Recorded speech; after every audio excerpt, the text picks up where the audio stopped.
Good evening, everyone, and welcome to our webinar, Advocating for Your Child, hosted by Morneau Chappelle featuring Ann Douglas.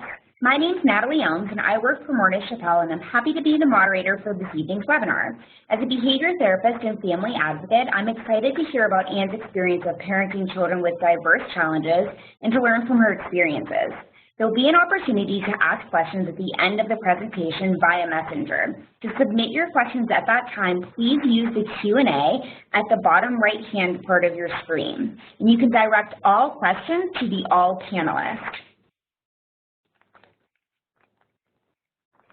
So just to share a little bit about Morneau Chappelle works with families, organizations, and schools to help children reach their potential. Through our broad scope of services outlined here along the left-hand side, we listen to the needs of families, match them with the right services to meet those needs. We have 13 locations across Ontario, Quebec, and we even offer services online.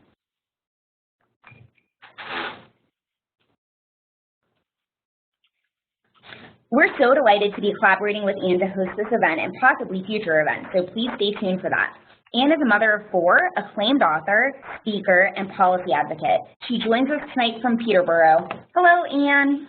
Hello, Natalie, and hi, everybody who's taken time from their busy lives to be with us tonight. I'm so happy that we're able to meet this way. Hooray for the internet. I love the way it connects people that have similar issues and challenges, and it allows us to be stronger together. So I'm going to start out just a little by telling you a little bit about my family story, because I think it's important for you to know where I'm coming from and what inspired my latest book that came out in January, which is called Parenting Through the Storm, How to Handling the Highs, the Lows, and Everything in Between. And it's a guide to parenting a child who's struggling with a mental health, neurodevelopmental, or behavioral challenge.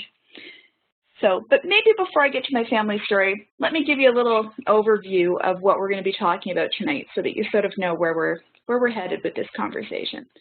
We're going to talk about the importance of being proactive, taking the bull by the horns as opposed to reacting to situations after the fact, how important it is to create a climate of trust with the people who are supporting your child.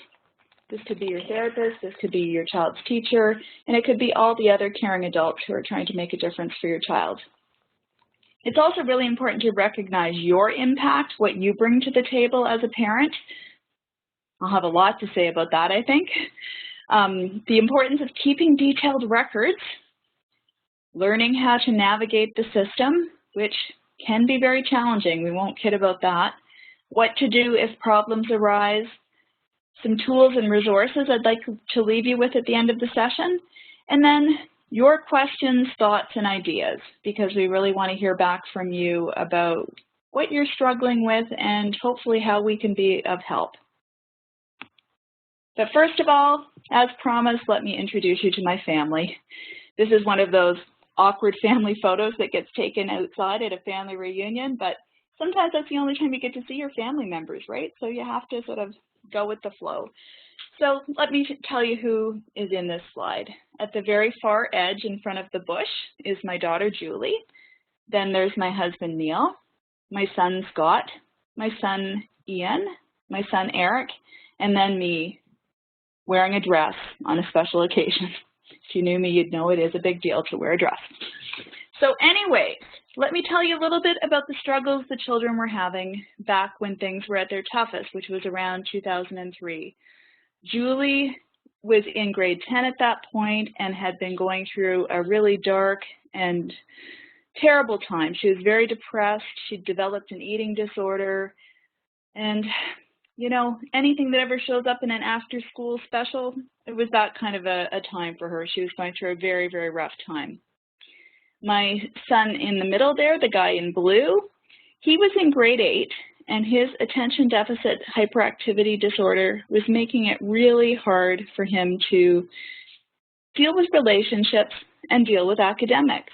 He was extremely intelligent, but sometimes he would entertain himself by getting into a lot of trouble. He had just an incredible amount of curiosity, particularly about the world of computers.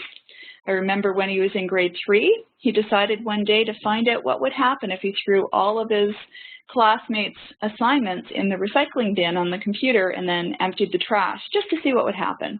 And they had to call in a board technician to sort of restore the assignments. So yeah, he had a very interesting brain, but it didn't always lead to great stuff at school at that point. Next to him is my son, Ian. He's wearing the plaid shirt in this photo. Back in 2003, when he was really struggling, he was in grade 1. And when I say he was really struggling, he was really struggling. He was suspended 6 times in grade 1. And I remember thinking at the time, like, how can you get suspended in grade 1? It's supposed to be the time when you're totally loving your teacher and your teacher's loving you, and it's just a fun, exciting explosion of learning. But that's not what was happening. It would take us 4 schools, and it would take us another 4 years before we found the right environment for Ian. Ian was ultimately diagnosed with Asperger's syndrome, which is a type of autism spectrum disorder. And once we had the diagnosis, we then had some strategies. Okay, so next to Ian is Eric. Eric, at this point, was in around grade 6, and he was having a terrible time as well. He had ADHD, he had a condition called oppositional defiant disorder, and as we were just discovering, he had a severe learning disability related to writing. This had me totally panic-struck because I remember him bringing home assignments, and I discovered to my extreme despair that he didn't know what a capital letter was. He didn't understand how punctuation worked, and I was so worried. I thought, how are we ever going to get this guy through school, because nothing I'm doing to try to make things better is working. It was really a terrible and overwhelming feeling. But this presentation is not to overwhelm you. This presentation is to let you know that if your child is struggling right now, things can be so much better down the road. Our life as a family is much happier and healthier today than I ever could have imagined. So let me go back across the slide again and tell you how people are doing. So first of all, Julie. For a long time, I had 2 wishes for Julie. One was that she would live because she had attempted suicide as a young person, and the other was that she would graduate from high school. Well, I'm happy to tell you that she's doing very well, and that not only did she finish high school, she managed to get into an art school and graduate in her chosen field of photography. She specializes in the beauty of broken and abandoned things, and I think that's really significant for somebody who's had some mental health struggles. So I'm just so happy and so proud of Julie. And then Scott, my guy in the blue shirt in the middle. Well, I didn't need to have a crystal ball to realize that this guy was going to end up in the computer field. And he is doing so well. He's actually working in Ireland, and you know, he's only in his mid-20s, and he has a very well-established career. I think the secret there was that he had to do what his passion was. This was the kind of kid who couldn't focus on homework for 5 minutes if he didn't see the point of the assignment. So going into a field that's very practical and that relies on a brain that can get sort of hyper-locked on a problem until it's solved, he's just in his element. Okay, so next to him is Ian, and Ian is my young guy with Asperger's. Sometimes when your child has a diagnosis of an autism spectrum disorder, the stuff you hear is so worrying. People will say things to you like, well, your child will never have a job, your child will never have a relationship, it's all doom and gloom. I'm happy to tell you that Ian has friends, he's had a relationship. It doesn't mean it lasted, because sometimes young love doesn't last, but he has been in that groove, and he has also, he's working in his chosen field, which is automotive mechanics. He's becoming an apprentice. And when he was a little younger, he decided to launch his own business, fixing lawn mowers and snow blowers and stuff in our driveway. So he is doing really well. And then there's Eric, who's next to him. I promise the mom brag session of the presentation is almost over, but if you're going through this stuff, you know that I have earned this moment to tell you how well my kids are doing now. So Eric was the guy who I was so worried about because of his extreme reading disability or writing disability, I should say. And I'm happy to tell you that not only did Eric manage to get through high school, he managed to go to college, he managed to upgrade his skills and get a business degree from university, and he is very close to obtaining his professional designation as an accountant. So he is doing extremely well in his chosen profession, and that, again, makes me very happy and relieved. So yeah, so having the chance to take this photo at my dad's 85th birthday party last year, it felt fantastic. But it's not all about me tonight. That would be pretty boring if we had a whole presentation about me and my life. So now we're going to talk about strategies that you can use to advocate for your child. You've probably already discovered, if your child is having a hard time, how important it is for you to function as your child's voice and to help them to develop their voice. So we're really going to be talking about that tonight. So just some beginning points on this whole subject of advocacy. First of all, the more proactive you can be, the better for all concerned. If you can learn how to try to establish relationships with the people that your child and you really count on before problems arise, this always works to your advantage. So we're going to talk about some specifics as the presentation goes on, but just think, like, if you have an opportunity to go in and introduce yourself, or have a phone call with a teacher or a therapist or somebody that is going to be working with your child, just to sort of say, hey, I'm on your side, you're on my side, let's work together on this, that is pure gold. So you want to meet with professionals, whether they're medical, educational, or people in the community like Boy Scout leaders and coaches and so on. You want to meet early on to establish a connection and a rapport. I think sometimes professionals worry about how much contact you want with them and what way can they reach you if there's a problem. Just let them know that, the best time to call is such and such, or else text me. Give them options so that way it's easy for them to stay connected, because that's so important. Even just if they say, I'm not sure if I should worry about this or not, tell them, err on the side of caution and call me if you have a concern about my child. So, as I was just starting to say, identify the best times and channels for communication in both directions. My kids have had teachers who absolutely love email and other ones who loathe it. In fact, if you accidentally sent an email to this one teacher's address, you might as well have sent it back in 1950 when there wasn't an internet, because he just didn't believe in email and he didn't check it. So find out what channel is best and when is a good time to make contact, so that way you're not using the wrong channels or trying to reach the person at a time that they're simply not reachable. And be as forthcoming with your own contact information. My husband and I have done tag team appointments at parent-teacher meetings for years, and one of the things that my husband does is, okay, well, you're going to need our cell phone numbers. Here's mine, here's Anne's, and he always tells them, if you email Anne, sometimes your inbox gets overflowing, and so you might end up not hearing back from her as quickly as you'd like, so email me, and you'll go to the top of the spam filter or something. So the other thing is to really think about what you can do at home to help your child to be successful at school and to support the work of your child's treatment team. They really need to know that you're on the same page here. So if there's some follow-up exercises to do from therapy, two of my children went through speech therapy, and there was a lot of homework because you had to practice things in between sessions. So just to follow through on that kind of thing, if there's a parent education night where they want to convey important information to you, try your best to go to those kind of things, because not only do you learn important information, you are saying to the people who are working with your child that I am 100% on board and we're going to work together on this. I'm going to talk a little bit about creating a climate of trust. Sometimes we get so frustrated when our children are having a hard time. We can sometimes, because we're so frustrated, we can react very emotionally and we can lash out. And unfortunately, this just isn't helpful. Your child's best bet is to have happy and healthy relationships with all the caring adults in his life.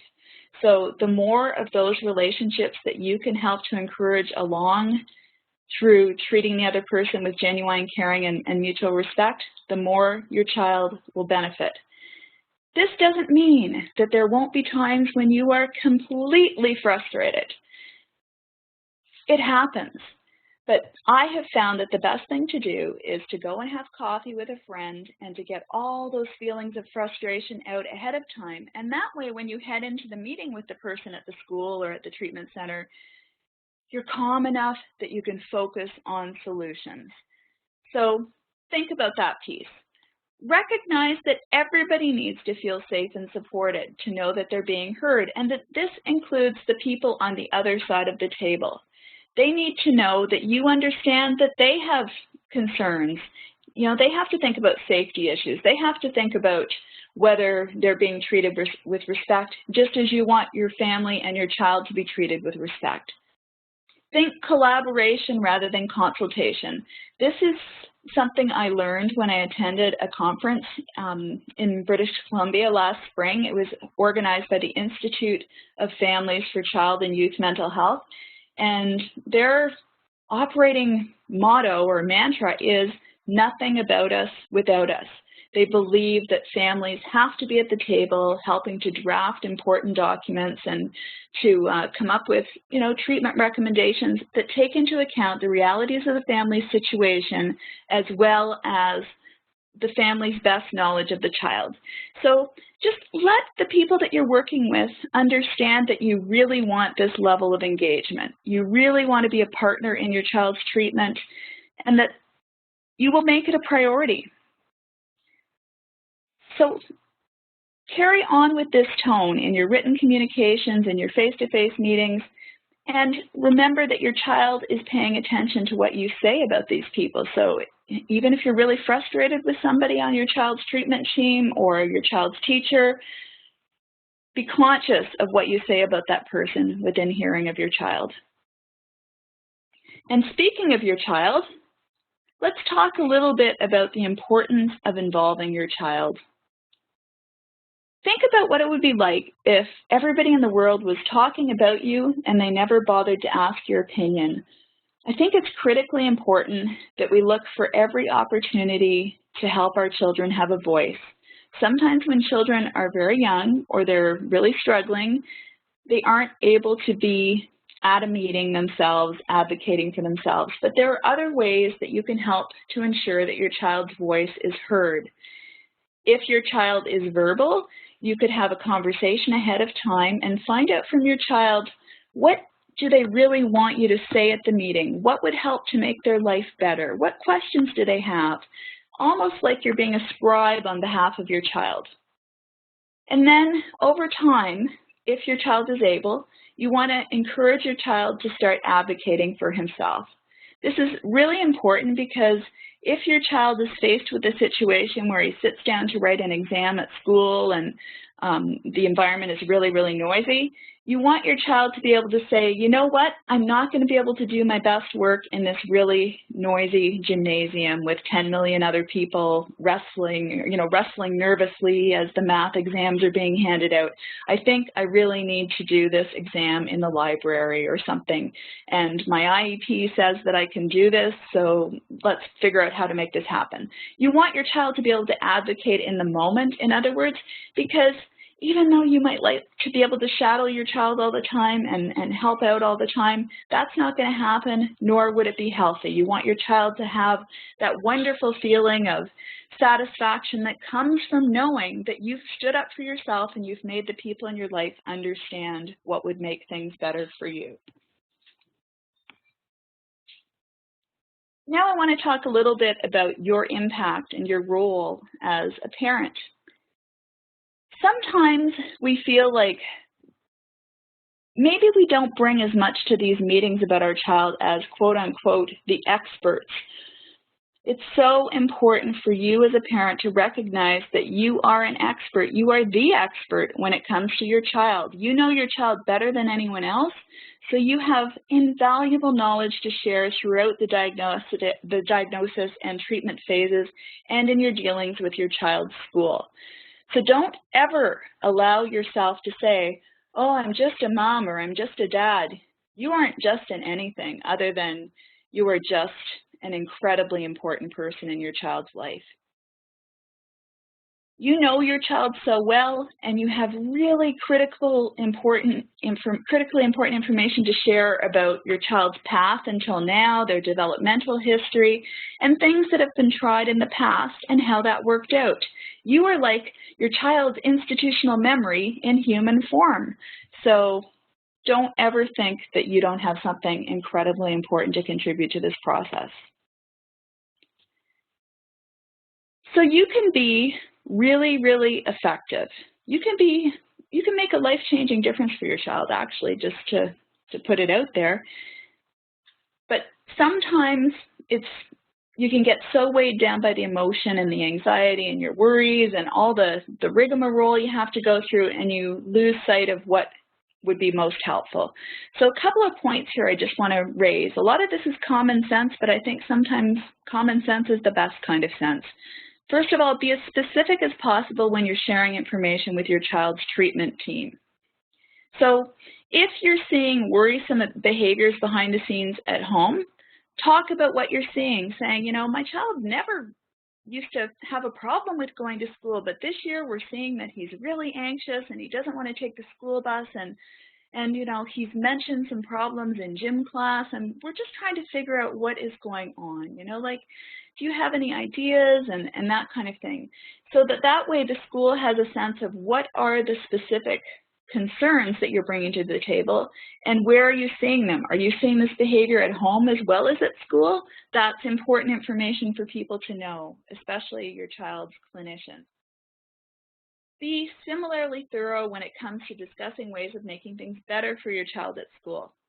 Obviously, it's a good idea to balance off sort of what is working and what isn't working, so that way you're not just going in and saying, oh, this is a problem and that's a problem. No, you're talking about, you know, we love the fact that he's seated at the front of the classroom or whatever, where there's fewer distractions. That's working so well. What isn't working so well is what happens during recess and lunchtime when there isn't as much structure. He just doesn't seem to cope very well in that situation. What could we do to make things better?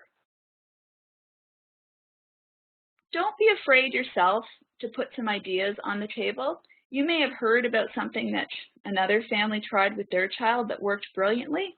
You have nothing to lose and everything to gain by bringing those ideas and presenting them and just saying, I don't know if this is possible, but you know, I know someone else and they tried this with their child and it made a world of difference. Is this an option for my child? The great thing is that therapists can also make a huge difference. And Natalie, I think you wanted to make a comment here, so I'm going to just toss it over to you for a moment. Well, I think based on what you were saying, Anne, as a therapist, I can speak to that as well, that parents are the expert on their child. And although therapists are often kind of part of the family and you know, we're growing with the child and we know your child really well, we always respect families as being the expert, because we'll never know your child the way that parents will know their child. And that's just so valuable for us to understand where you're coming from and what your ideas are and what you think will work and what you think isn't working. Yeah, that makes a lot of sense. And I think that sometimes it requires mutual trust to emerge, so that way the parent feels that they're going to be understood and accepted. And once that dynamic is in place, everything seems to shift, where everybody recognizes that everybody else in the room is doing the best they can in a challenging situation, and then all kinds of possibilities can be sparked. So one thing that really helps to keep things on track, because you're probably noticing if you're going through these processes that you're accumulating a heck of a lot of paper and information, is to keep detailed records where you can have like a parent information binder or notebook where you keep all the stuff that you have to produce over and over again. I remember filling out like endless forms in triplicate back in the day when you had to press hard with a pen to make, you know, 3 copies of a form, all kinds of diagnostic tools and so on. And then I don't know how many times I had to recreate the details of my pregnancy and my birth and all that kind of thing. Like when they do an assessment, they're pretty darn thorough. They go way back in time. So if you can get a copy of some of the materials that you've created the first time and shove them in your binder, then you don't have to reinvent the wheel every time. So let's go through this list of, and just to jog my memory about some of the things I wanted to talk about here. Contact information of professionals who've been involved in diagnosing, treating, and teaching your child. In a perfect world, our brain cells would be able to store all this and we'd be able to retrieve it at will. But haven't you ever, like me, been in a meeting and you can see the person's face, but you can't remember their name or what clinic they were associated with? So if you have all this stuff down in writing, it alleviates your stress and anxiety about trying to produce it. And it also helps with a chronology, because maybe somebody will say, oh, was that episode of treatment like last year? And you're going, well, I think it was 5 years ago, but maybe it was 7 years ago. And you can actually, if you have record, you can look at that. Medical and developmental history is really important. You're going to be asked to fill out an awful lot of questionnaires that ask you things like, was your child late to walk or talk, or, how did all this stuff fall into place for your child? So if you have some of that kind of stuff in writing, it's particularly helpful if you have 4 children, because you don't want to be thinking, but wait a minute, maybe that was the wrong child's babyhood. Maybe I'm getting it all mixed up. No, it feels awful when that happens. Educational history, what schools did your child go to? Copies of report cards are really helpful.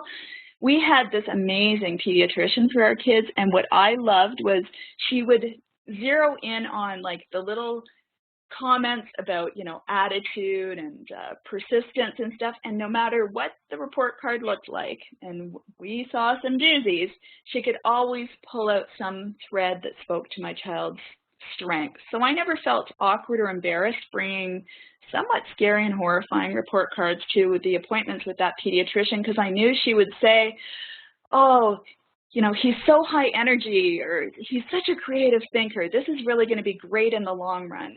And, then you'd have hope, right? So symptom notes, what are you noticing about your child now that's maybe different than 6 years ago or whatever?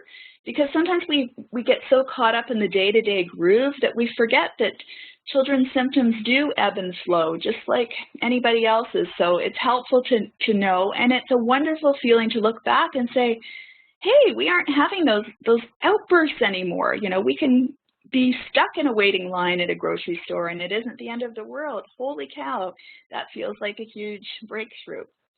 Treatment notes, what worked, what didn't work. Meeting and phone call notes. This is really important because even though people across the table will be taking their notes, you want to have your own set of notes, and you want to jot down specific commitments that are made to you, like, the principal will follow up with the family by such and such a date to talk about such and such, or to put such and such in place. If you have that in your notes, then you can email them or get back in touch on the appropriate date and just say, oh, I noticed it's June 1st and we were going to compare notes at this point to talk about next year's school placement. So, let's set up a time.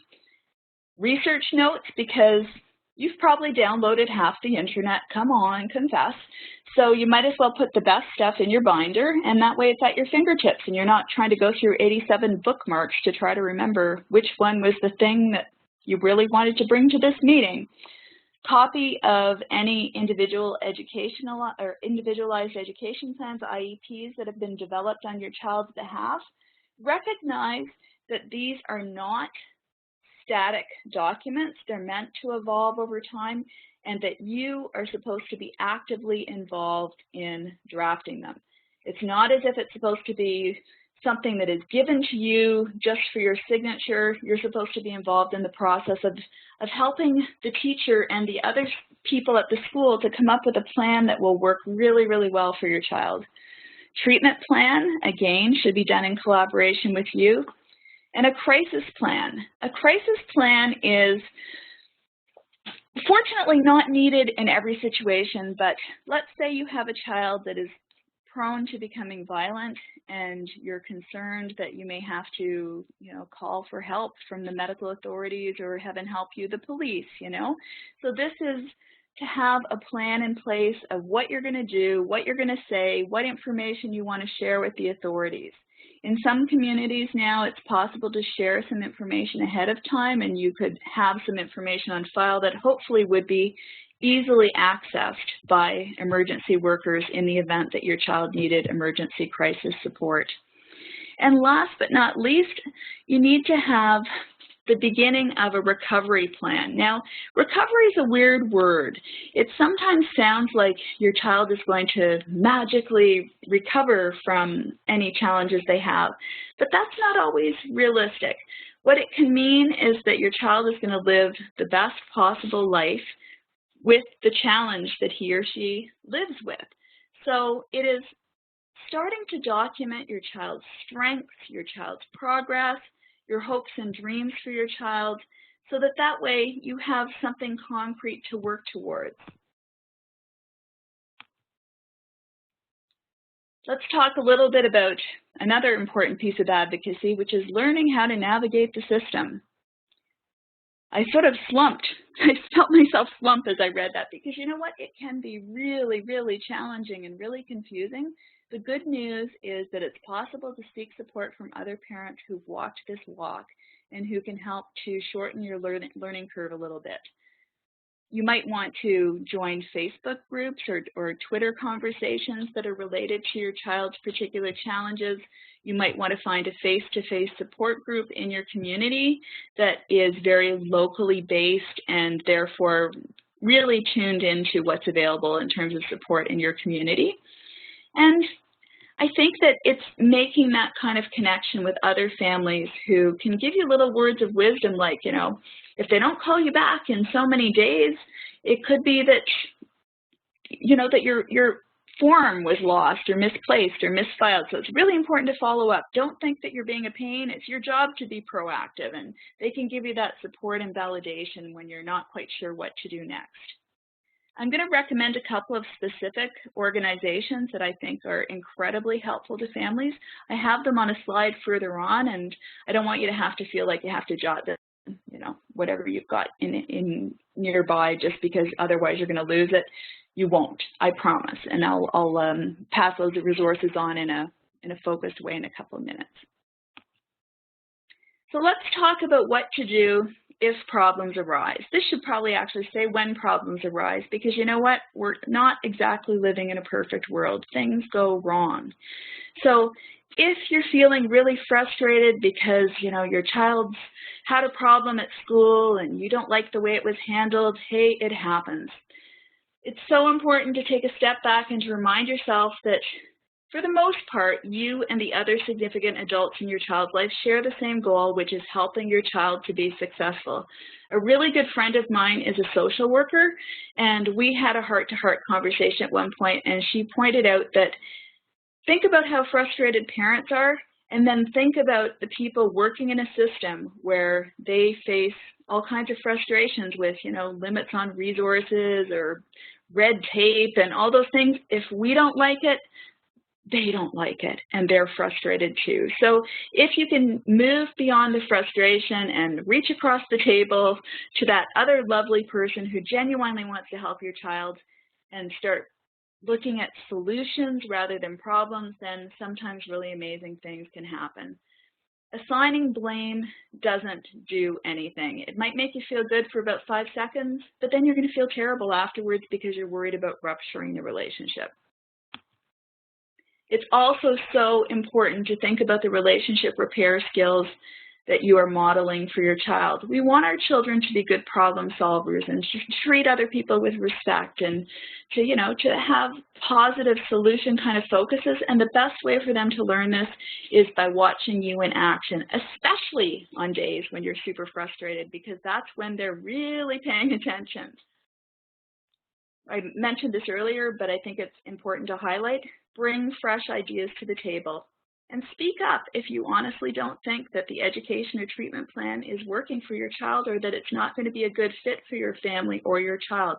It's okay to say, you know what, I wish we could do all those things at once, but we can't right now. We're just overloaded and maxed out. So what would be the priorities to work on this week, given everything else we're dealing with in our life? That's being realistic, and that's being honest, and that is so helpful to the therapist that you're dealing with, because you're not just pretending or going through the motions and saying, oh, of course we'll do our homework 7 days a week for 3 hours a day. If you can't do that, you can't do that. And so let them know right in the moment when you're having those conversations. I promised you some resources, so here we go with some resources. That particular website of mine, the one that ends in .net, there's a massive resource directory of mainly Canadian, but also some international mental health, neurodevelopmental, and behavioral resources for families. And somebody who looked at my directory a few weeks ago sent me a happy email saying they were so happy that there were resources from across the country, because we are a big country, and you know, if you're in one part of the country, you can't really benefit from something across the country always. So it's important to have options. The next resource I'd like to just remind you, I wrote a book about this called Parenting Through the Storm. You can find out about that on my website as well. There is an amazing organization in British Columbia called Institute of Families for Child and Youth Mental Health, and they are in the process of developing a Family Smart standard of care. That explains their URL, the familysmart.ca. Just think about it, what it would feel like to know that you were being treated with ultimate respect, and that you were being viewed as an expert in your child's care, and you were being invited to really collaborate on all aspects of your child's care, and that same kind of courtesy was also being extended to your child. They're doing really groundbreaking work, and I would encourage you to go check out their website and maybe consider becoming a member. You don't have to pay anything to become a member, but you do then become tapped into all their resources, and they're doing world-class stuff. They are amazing. I probably sound like a fangirl, but I am a fangirl at this point.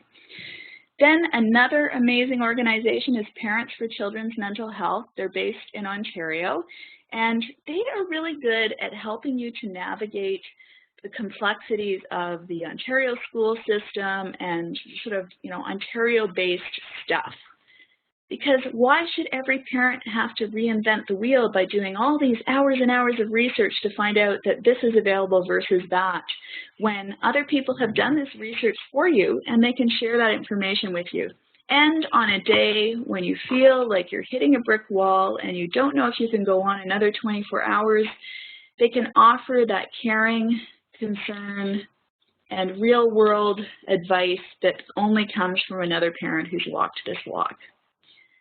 And last but not least, I'm going to pass it back over to Natalie, who can talk a little bit about what Morneau Shepell Children's Support Solutions even is. It's something fairly new and exciting, and I didn't know about it until a few months ago. So Natalie, you tell everybody.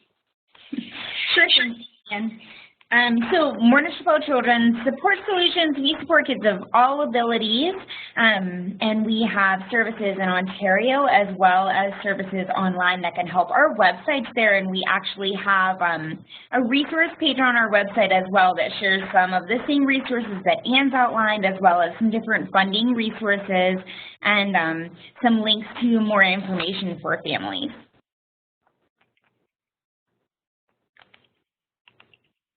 So we wanted to take an opportunity to introduce you to some of the therapists that are at our Thornhill Clinic. So we picked 3 of our superstar therapists at the Thornhill Clinic, and first up we have Sam. So Sam is one of our clinical psychologists. He primarily works with kids who are school age, so kids that are 6 and older.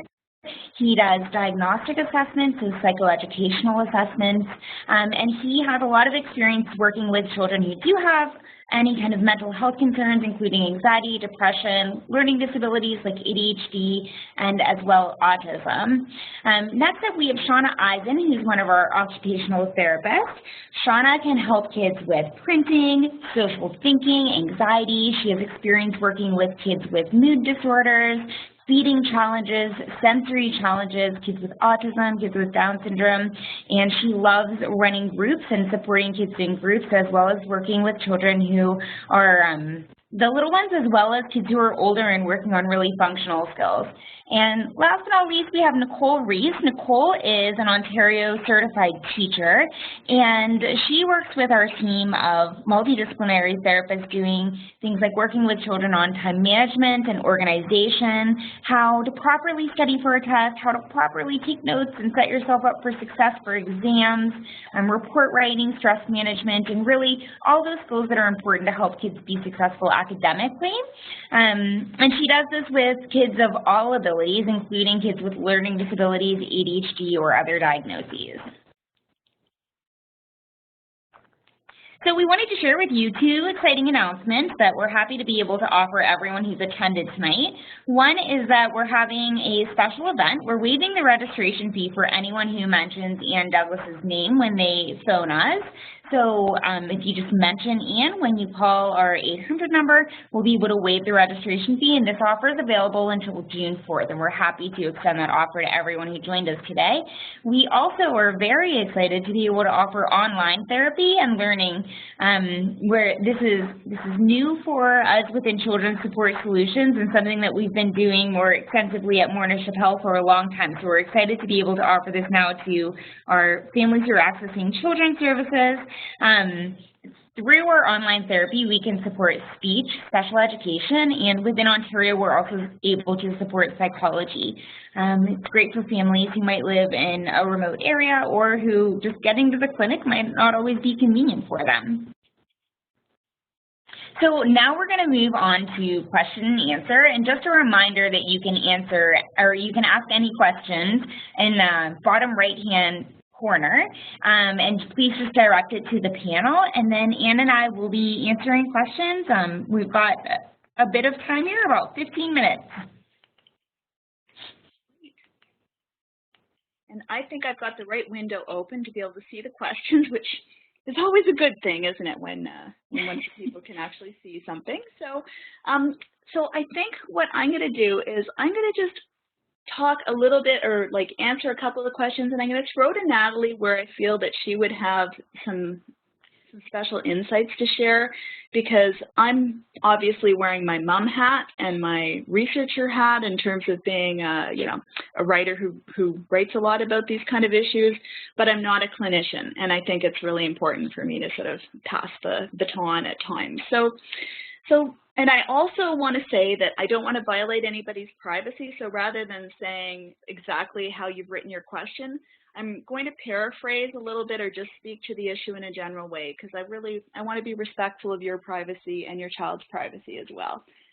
So somebody was actually asking a question about the disability tax credit. Do people normally apply, and do they get money to cover therapy costs? The therapy cost part I'm not sure of, but I can tell you that we actually did apply for a disability tax credit for one of our children, and it was worth it. I would encourage you, if you have the ability to have somebody write that letter on your behalf, it is definitely worthwhile, and I know a number of families who've gone that route as well. So I think that it's important to think about putting that in place both for here and now and for your child down the road, so that way, if they do need to tap into other kind of, you know, sort of saving mechanisms to compensate for potentially a reduced earning capacity as an adult, that stuff is in place. So Natalie, maybe I'll throw to you right away, because you wanted to tell people later on, and maybe we could tell them now that there is actually something coming up on this topic later on, right? Like soonish. Yes. So we are going to be offering another webinar on June 18th, and that webinar is going to be focused on different funding opportunities. So that's going to include we're actually going to, our guest speaker is going to be someone who's representing the government program, which is the Registered Disability Savings Plan. So they'll be talking about who can and how can and what does it look like to set an RDSP up for your child. And then we're also going to be talking about some different charity resources that are available for families, the disability tax credit, and more. So it's going to be focused on funding and helping families to find funding, access government funding that's available, and know kind of what resources are available.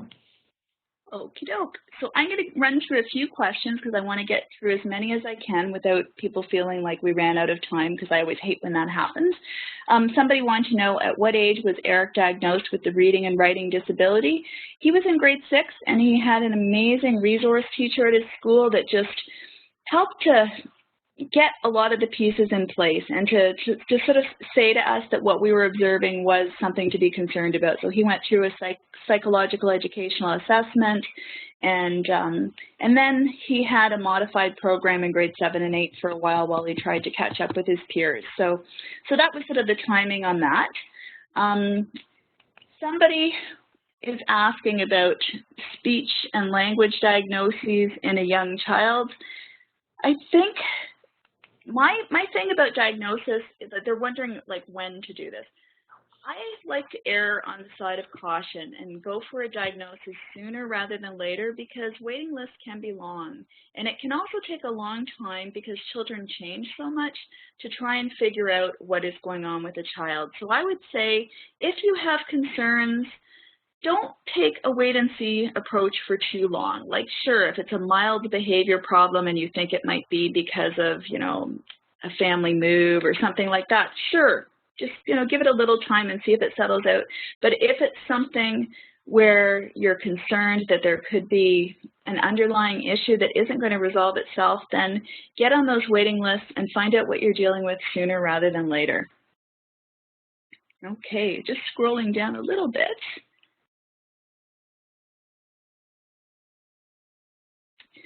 A parent is asking about self-advocacy, and when the child is feeling stigmatized about the situation and doesn't want to be seen as being different from their peers. Oh, I totally get that. I think that it's so important to have a conversation about how everybody is different. Like, you know, we're all unique humans. And so I think I usually mention this in my presentations, and I forgot to tell you earlier, I live with bipolar disorder, and I'm open about that because I think that it's important that people know that you can have a challenge and also have a great life. Not a perfect life, because those aren't available, but you can have a really great life. So if you just have these routine conversations around the dinner table about how everybody's dealing with different challenges and everybody's brain works a different way. I had a parent come to one of my presentations at a school earlier in the year, and she said something brilliant. She said she was trying to think of a way to explain to her child what it was like to have an ADHD kind of brain as opposed to a non-ADHD kind of brain. And it was around the time that there was that crazy online controversy about the dress. You remember the dress that might have been blue or might have been brown, and people were having huge internet flame wars about what it was. Well, she said to her son, it's like that with our brains. We're both looking at the same dress, and my brain is saying blue and your brain is saying brown. And I thought afterwards, and maybe some people's brain are saying both or whatever, and that's fine. It's just if you know what your challenges are, then you can work around them. So your child just needs to know that having a diagnosis does not make him any less important or wonderful or loved than if he didn't have a diagnosis. And if he's getting any grief, you will work with him to help address those specific issues. He doesn't have to do this on his own. Somebody was asking how to include nonverbal children in self-advocacy. My apologies, I meant to talk about this earlier. I think that this is where you want to sort of put yourself into your child's shoes, and knowing everything you know about them, you want to bring their perspective forward at the meeting. So maybe it wouldn't be something that would work for you, but you know that this particular solution would work for your child. Like maybe your child absolutely can't stand a certain kind of stimulation or a certain kind of lack of stimulation. So you can say, if my child was able to be at this table with us today having this conversation, I know he would say the following 3 things, or he would really want you to know these things about him. So it's like you're being a voice for somebody who can't express themselves in verbal ways, but who is expressing their wants and their personality and all those things in the world in so many other ways.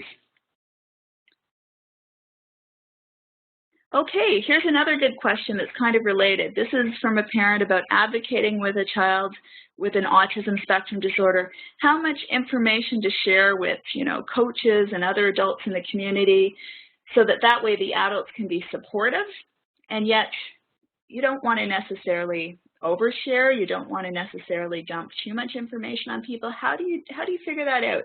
I think make that initial relationship connection and just give whatever you think is appropriate in that initial conversation. Like, if they're going to be swimming with your child and your child doesn't respond well to transitions or something like that, they need to know how to deal with those moments of freaking out and so on. So share some strategies. Tell them that, like, the Reader's Digest condensed version of what they need to know now, and let you know this is just the beginning of a conversation. If they have any questions or concerns, to please call you at any time, and that includes, texting you or phoning you at work or whatever, if they need to know right now how to deal with a particular situation. And invite them, like, if they have some questions. So obviously this assumes that the adults in question are professional and that they understand privacy and they understand discretion and so on. But I think it's just really important to sort of, share that information that you would want another person to know about your child. Okie doke. I'm just reading a lot of technical issues that have been resolved behind the scenes without me having to do any work, which was fantastic. Thank you, team behind the scenes.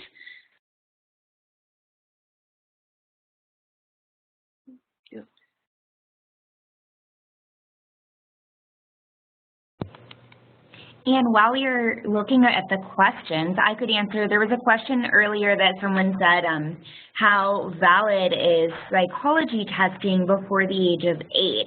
So any diagnostic testing that a psychologist is doing is based on, it's norm-based. So it means they've done that test on hundreds of kids to learn what the natural variation is, and then they're comparing the individual child scores to what they've determined is kind of the normal variation in the population, and then a diagnosis would be confirmed based on how much it varies from that. So it's a little bit technical, but what I'm saying is that because they're norm-based standardized tests, that they are valid, and there's age ranges that they're valid for. So the testing that would be done with an 8-year-old would be testing that was norm-based on other 8-year-olds. Right, and most of those results, they then say, and please have your child retested within X years because this tool is only valid for a certain window, because children grow and change. So. Okay, I found 2 other questions that I really think I should speak to in our time that we have left. The first is, as a mother, do I have any tips on remembering to take care or take time for yourself? I have to tell you, I did a horrible job of this at the time when things were really bad for our family, and I ended up gaining about 100 pounds because I didn't do a good job of remembering to take time for myself. I've worked really hard and I've lost the weight, so I'm happy about that. But I want you to know that taking good care of yourself is not an indulgence, it's a necessity, because nobody needs a happy and healthy parent more than the parent or the parent of a child who's struggling, that you really need to take this time. So if you can't do it for yourself because that feels selfish, say to yourself, I'm doing this for my child so that tomorrow my child will have a more relaxed and more refreshed mother who's ready to deal with the challenges of tomorrow. So that would be my advice on that front. And another parent is asking how to help a child who's struggling with self-esteem and feels like they're, quote unquote, the dumbest kid in the class. and how it breaks her heart. I totally understand that brokenhearted feeling. I think to really emphasize strengths. Everybody is good at something. So maybe a child is struggling academically, but they are an ace when it comes to hockey or something else. So make sure your child is having some kind of arena in their life where they can grow and where they can be recognized by peers for doing really well in that arena. I guess hockey is literally an arena, but just think about that and give your child a chance to shine. So I think probably that is all I'm going to have a chance to address today. It looks like we have some questions about older kids that would be good to have for maybe a follow-up down the road. And I think when you get your questionnaire, ultimately after this, I think they're going to be looking for input for future topics. So if we didn't get to your issue tonight, please suggest that, because I love working with these folks at Children's Support Solutions, and I would love to do another chat where we can get to some of the issues, and maybe we could even do an agenda ahead of time that covers a lot of the points that we couldn't get to tonight.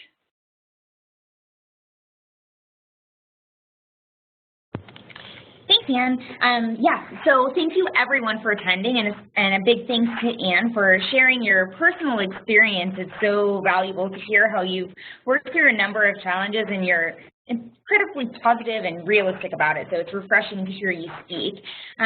Just like Anne said, we are going to be, so when you close the webinar today, you'll get a question that will pop up, and that question is, what would you like us to do future webinars on? So we're excited to be offering our next webinar on June 18th. That's about funding your child's treatment, but we want to know from you what you'd like us to do after that, and we're pretty much an open book, so tell us what you're looking to hear from us, and then we can hopefully line that up. It's great to hear what you guys are looking for. Thank you so much for your feedback, and we look forward to doing this again next month. So have a great night, everyone. Thanks, everybody.